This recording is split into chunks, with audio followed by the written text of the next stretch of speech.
Assalamu alaikum students.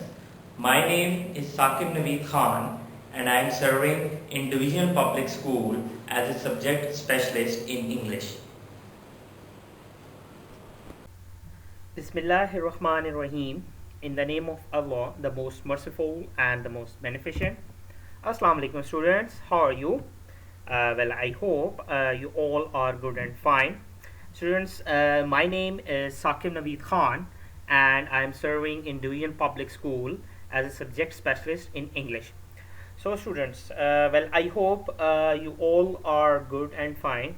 And today students, I again welcome you all in our online lesson today. So students, first of all, I would like to mention that obviously congratulations to all you, my dear student, that your schools are now open for 4 days. So you already know about these things, that the importance of the online lessons are now become more important.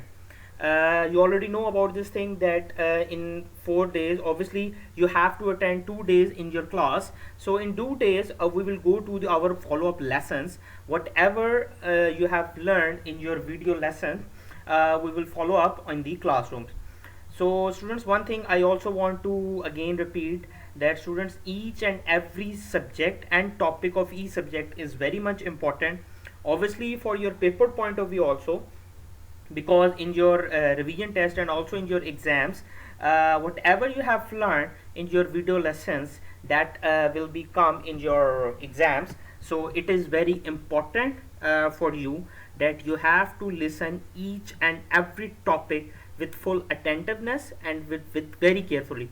And obviously during the lecture, if you feel any problem or any query regarding to the topic, obviously now when you come to school in your date and time, you can ask me, your subject teacher, whatever the query is. Okay, so first of all, I again repeat students, and now you have to listen this topic very carefully again, and note down the difficult points, that during the lesson if you feel any difficult point, obviously you can ask me in the WhatsApp group. Obviously you also know that we also have our WhatsApp groups, and also we have our class. You can ask me anytime. Got it? Okay, good. So students, come to our today's topic. Students, today we will discuss about the concrete noun and the abstract noun. That obviously these are the types of the nouns. So our today's basic theme, that today we will discuss about that what is actually a concrete noun and what is actually an abstract noun. Got it? Okay, good.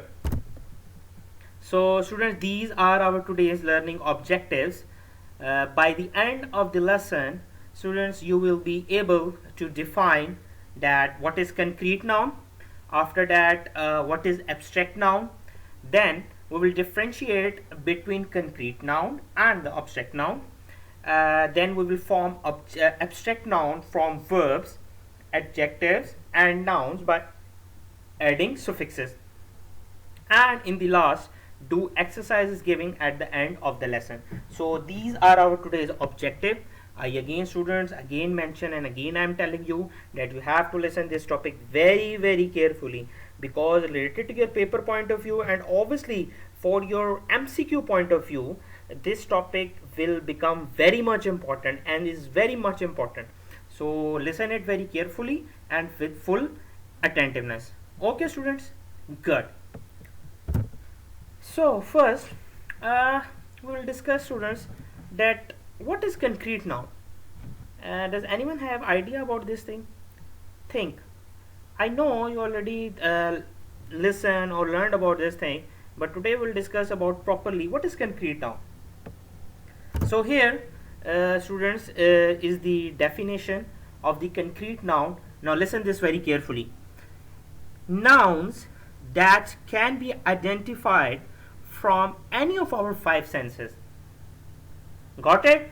I again repeat, nouns that can be identified from any of our 5 senses. Now what are these 5 senses?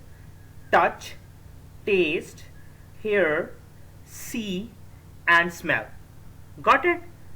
Yes, good. So concrete noun are those nouns which can be identified from our these 5 senses.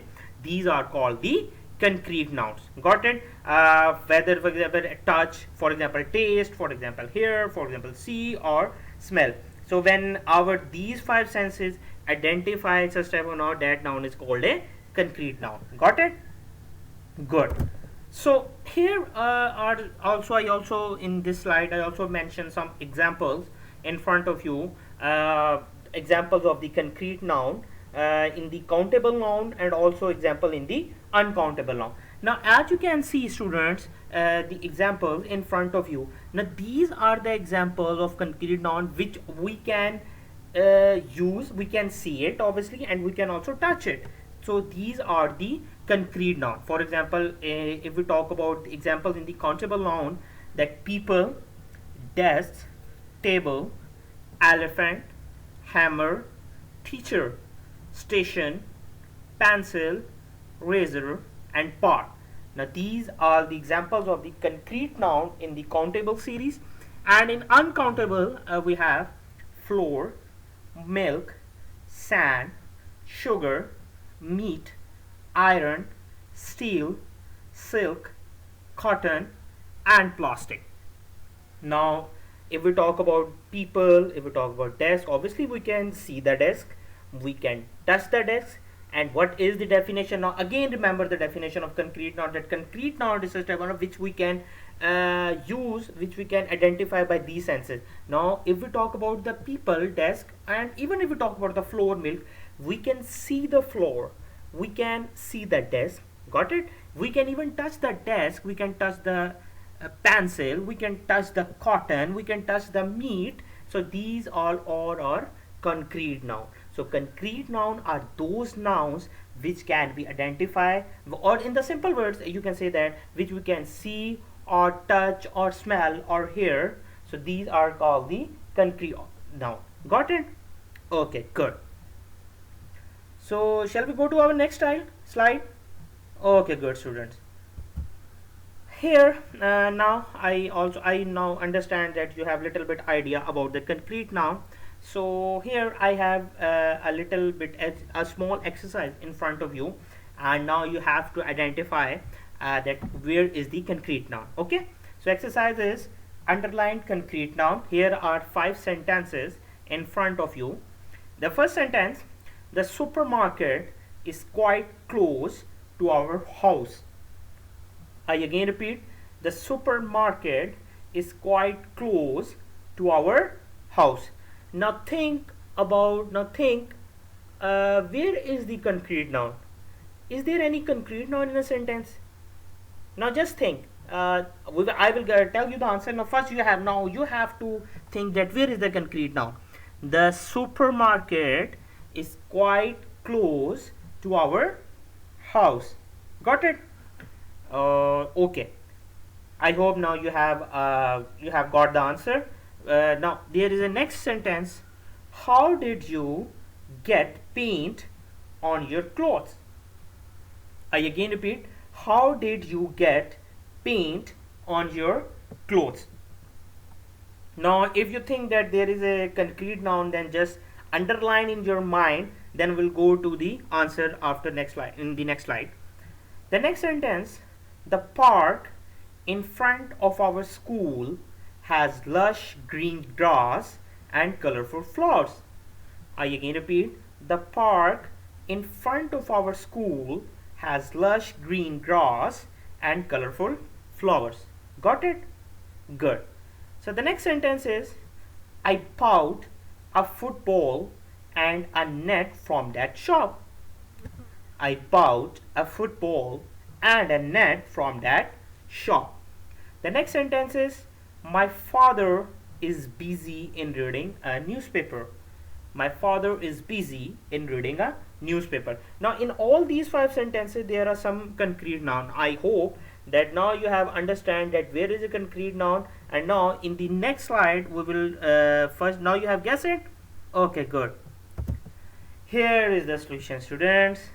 I hope now you are perfectly fine about what are you thinking about the solution and the answers. Now in the first sentence, the concrete noun is supermarket and house. In the next sentence, in the how did you get paint on your cloth, obviously paint is a concrete noun. And then cloths, obviously we can see the cloths, we can touch the cloths, so these are called concrete noun. The next, and if we talk about the paint, obviously we can smell the paint, so obviously, and also we can see it, we can smell it, we can touch it, so these are the concrete noun. Got it? Good. In the next sentence, the park, school, grass and flowers, obviously these are the concrete noun. And in the next, football, net, shop, father, newspaper are concrete noun. Now I hope you have a little bit now got the idea about that what is actually the concrete noun. Got it? Okay, good. Here the next, now we'll jump to our next kind, and that is called the abstract noun. Now keep this thing, student, in your mind that abstract noun is completely you can say the opposite of the concrete noun. Abstract noun, what is the abstract noun? Nouns that cannot be identified. Simple.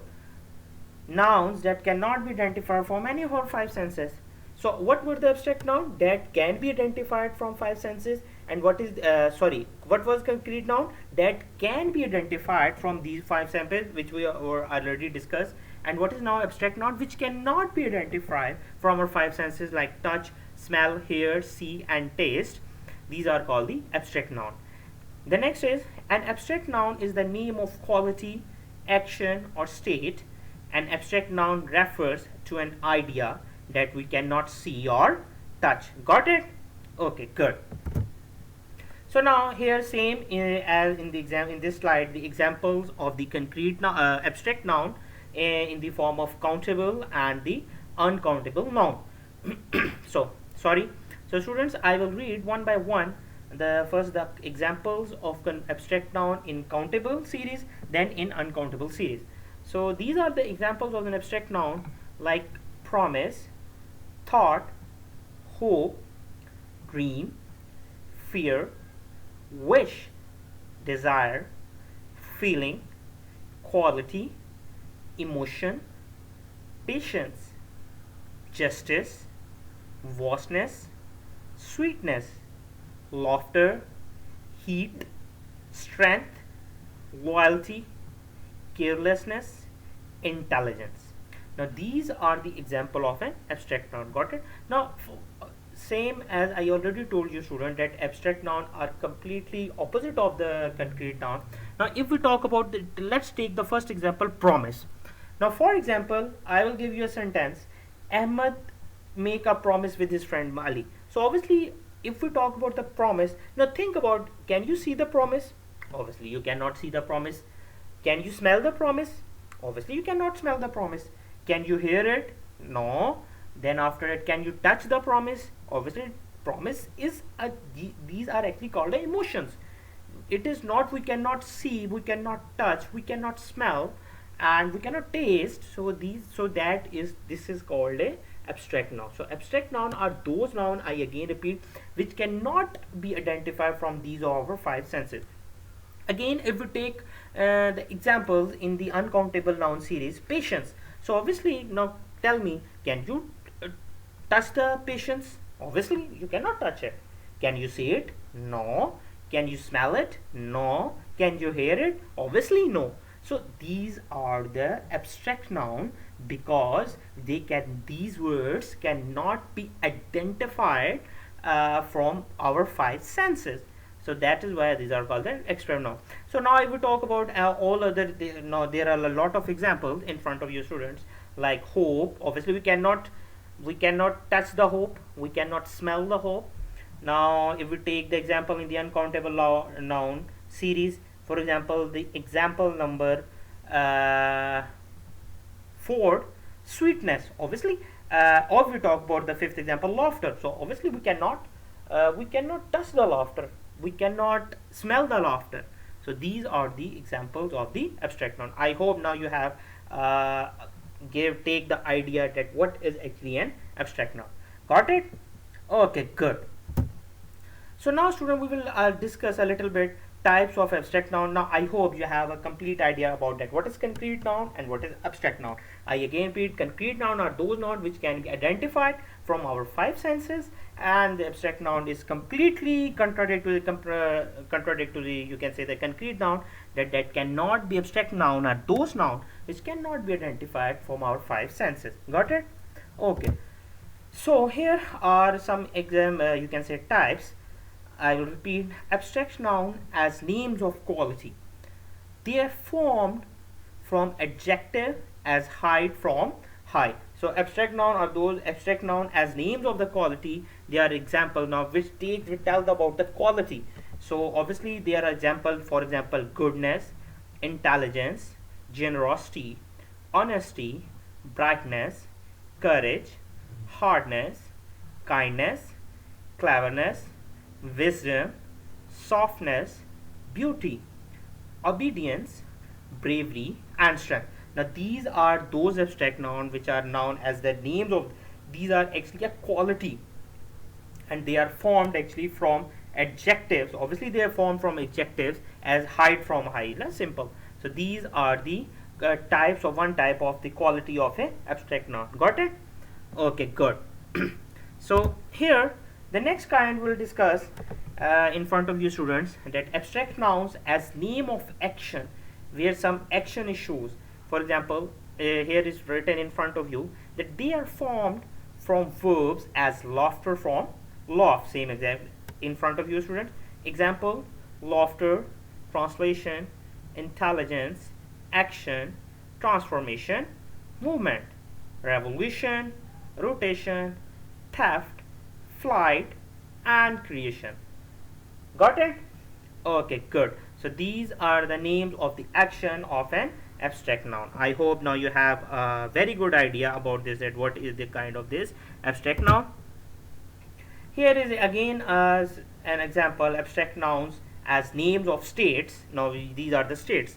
For example, youth of future state, slavery, poverty, illness, death, happiness, sadness, sorrow, infancy, sickness, sleep, and pleasure.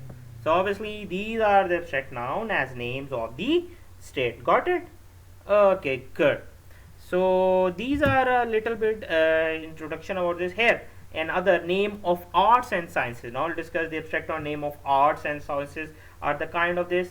Name of arts and sciences are also abstract noun. Now we talk about the arts and the sciences subjects. These are also the examples of the abstract noun. For example, there are examples. Now if we talk about the physics, politics, grammar, mathematics, chemistry, and music. Now obviously these are the abstract noun. Now for example, if we talk about the physics, now obviously many of you are the students of the physics. You have physics subject, chemistry, grammar, mathematics. So now tell me, can you smell the physics? Obviously you cannot smell the physics. If we talk about the mathematics, many of the students have a lot of you can say they always try to avoid from the mathematics. But obviously tell me that obviously these are the examples of the abstract noun, because you cannot smell, you cannot see. Obviously these are in the abstract example of the abstract noun. Got it? Okay, good. So these are again example exercise in front of you about the abstract noun. Underline abstract noun. So now I will just read the sentence one by one, and you have to make a chart map in your mind that what will be a abstract noun in the sentences. He is a man of strength. The next sentence: the people in this part of the country live in poverty. Cruelty to animals is a punishable offense. He is on a pilgrimage to Mecca. I have great pleasure to welcome you. Childhood is the best period of your life. Wastage of water should always be avoided. Now these are the some examples exercise in front of you, and now we will discuss that what are the answers of. Now you have to pick abstract noun. Where is the abstract noun? I hope you make a little bit mind. Now students, here is the solution in front of you. Now in the first sentence, he is a man of strength. So obviously the strength is a abstract noun. The people in this part of country live in poverty. Poverty obviously an abstract noun. Cruelty to animals is a punishable offense. Obviously cruelty and offenses. Abstract noun in this sentence. He is on pilgrims to Makkah. Again, abstract noun. I have great pleasure to welcome you. Again, pleasure is an abstract noun. Obviously, you cannot smell the abstract noun. You cannot hear the abstract noun. The next is childhood is the best period of your life. Obviously, childhood and life is a abstract noun. The next is wastage of water should always be avoided, and wastage is example of an abstract noun. So now students, I hope that now you have 90 to 95% your mind is clear now about that what is actually a concrete noun and what is actually an abstract noun. And again repeat that concrete noun are those nouns which can be identified. Now keep this thing in your mind that the things which can be identified from our five senses: see, smell, touch, hear, taste. Now these are the example, these are the concrete noun, and which cannot be identified from our these senses, that is called the abstract noun. Got it? Okay, good. So here is now I'll give you a little bit home task. You have to do it. And student, I again repeat, as I already mentioned before starting the lesson, that you have to do the homework in your notebooks, because these notebooks, whatever you have do, whatever you're done in your notebooks, that thing will become in your exams. So you have to do homework in properly and daily. So because if you skip any homework any day, obviously then the next when you go to the next day, obviously the next day there is a new lesson and there is a new homework. So obviously the previous homework now you have to skip it because you don't have time for that. So you have to do this very carefully and very attentively. Got it? Good. So this is your home task. You have to do exercise number B from chapter number 1, noun kinds, from Oxford Grammar Tree. And this is page Oxford Grammar Tree edition. This is present on page number 3. Got it? And in the end, I just want to say that if you feel any problem, any query regarding this, we obviously when you come into your school, in whatever you have the group, when you come to the school, you can ask me or your relevant teacher about if you have any problem, and you have to do this in your notebook. Got it, students? Well, okay, thank you so much, students, and I hope you have understood about all the lesson, about all the topic. And I again telling you, students, that you have to take care of yourself very carefully. When you come to school, you have to wear your mask, you have to sanitize yourself, and also try to avoid shake hands and other things stuff. You have to keep your water bottle, each and everything you should be in your bag. So this obviously because your your health is the first priority, other thing will come after this. Thank you so much, students. God be with you. Assalamu alaikum.